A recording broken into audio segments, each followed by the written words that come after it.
Hey y'all, I'm Derek, and welcome back to 31 Days of Found Horror.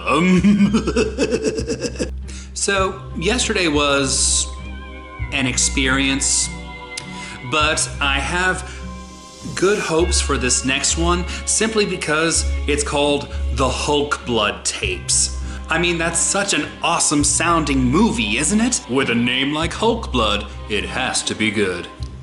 So this movie is right about an hour long, so let's get started.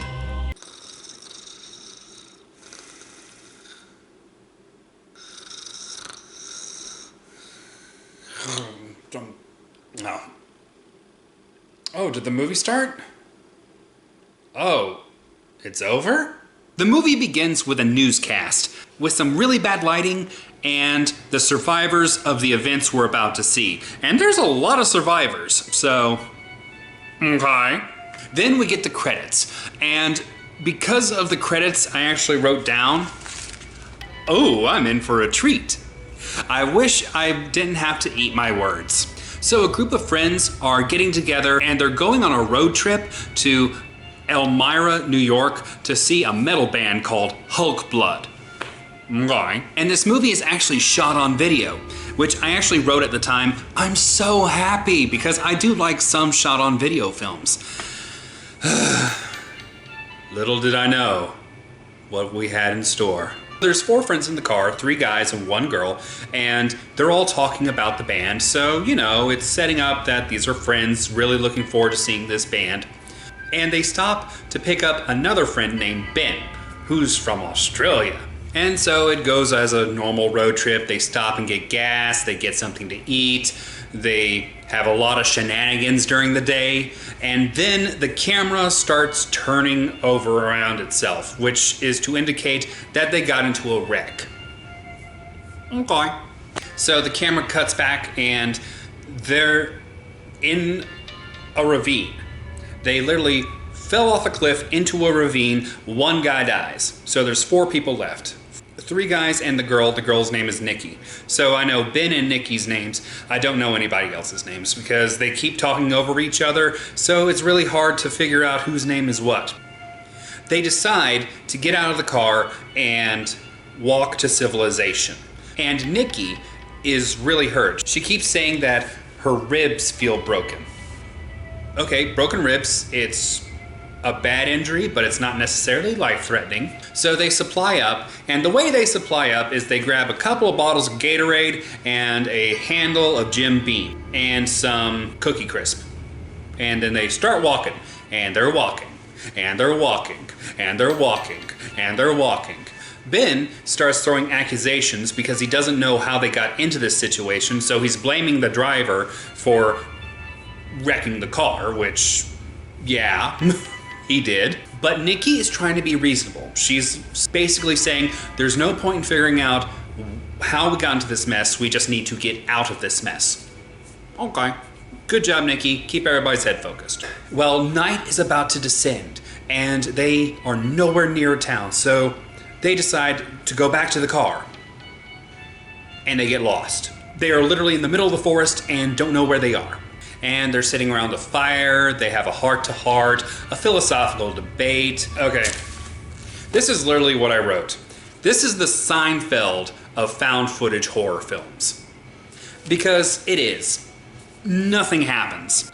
So everyone goes to sleep. The cameraman, who is apparently named Jared, has a soliloquy about how bad he feels that everyone's in this situation and how he thinks he might have killed his girlfriend because apparently Jared and Nikki are an item.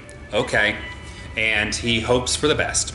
So they wake up in the morning and Nikki is not doing good. So they start walking again. They're walking, they're walking, they're walking. They run out of water. So Ben decides to fill his canteen with water from a puddle. Survival rule 1. Never drink stagnant water. That's how bacteria grows, that's how parasites grow, that's how you get sick. Always drink water from a moving source, like a river. And they're walking. Ben gets sick from the water that he drank, I told you, and we're walking, and they find the cliff. Okay, so at this point I'm getting angry because they are not doing anything right. Everyone should know a few things about surviving when you're lost in the woods. They find the cliff, they try to climb it, they can't climb it.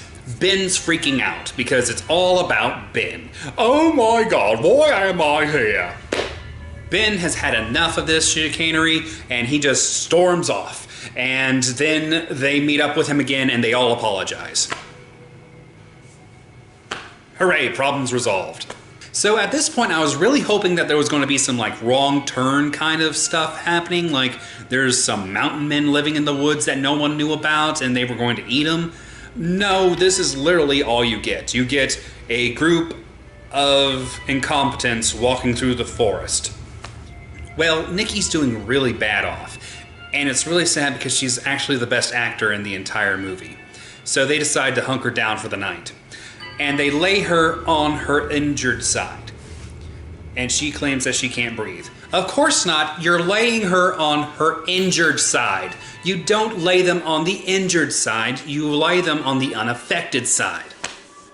God, first aid people. So Nikki is bleeding from her nose and her mouth, and everyone's afraid she's not going to last the night. And they have some really heartfelt goodbyes. Nikki's heartfelt goodbye was actually very sad. Like I said, she is the best actor in the entire movie. And unfortunately, Nikki dies. And Jared is crying over Nikki's body. And it doesn't look like crying. It sort of looks like he's eating her. I literally wrote, nom, nom, nom, nom, nom, nom, nom, nom, nom. I know, it's bad. So after Nikki dies, they all decide to record a goodbye just in case they don't make it out. Okay. Understandable. The thing is that there's no real tension in this movie because if there's an argument, it's immediately solved at the same time. So nothing builds up. There's no sense of being on the edge of your seat. It's slice of life, and it's not really that good of a life. The next morning, no one seems to have any energy to keep on going, except the camera guy. And the camera guy goes, and we're going to keep going, and we're going to keep filming. We have to film everything. If that was me in that party, that camera would have been destroyed at that point. Because that is getting on my nerves. Because this entire time they keep telling them to turn the camera off. They never turn the camera off. They keep recording them and all they're doing is walking. This movie could have literally been 13 minutes long if it weren't for all the walking. And guess what? They're walking. They're walking, they're walking, they're walking, and they find people, they're saved, yay! And then they cut back to the newscast stating that this was obviously real, and if you don't believe it, you can go look up the people who died in it, look them up in the phone book, and you'll see that they're not there anymore. What if they're in a different phone book? And who has a phone book anymore? Okay, this movie made me mad. It's nothing but a giant walk cycle. It's literally nothing but the backsides of people walking. That's not entertainment.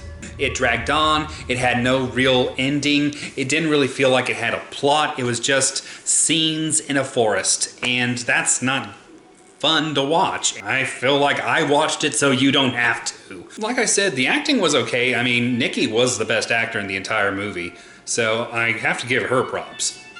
But overall, I wouldn't call this a horror film, I would just call it blah. I would literally just call it a walk cycle. So yeah, I'm a bit mad that I wasted an hour on this movie. But if you would like to see it, it is in the description. Go over and see what I'm talking about. That's it for this episode of 31 Days of Found Horror. Thanks for stopping by, thanks for tuning in, and come back later for another found footage nightmare.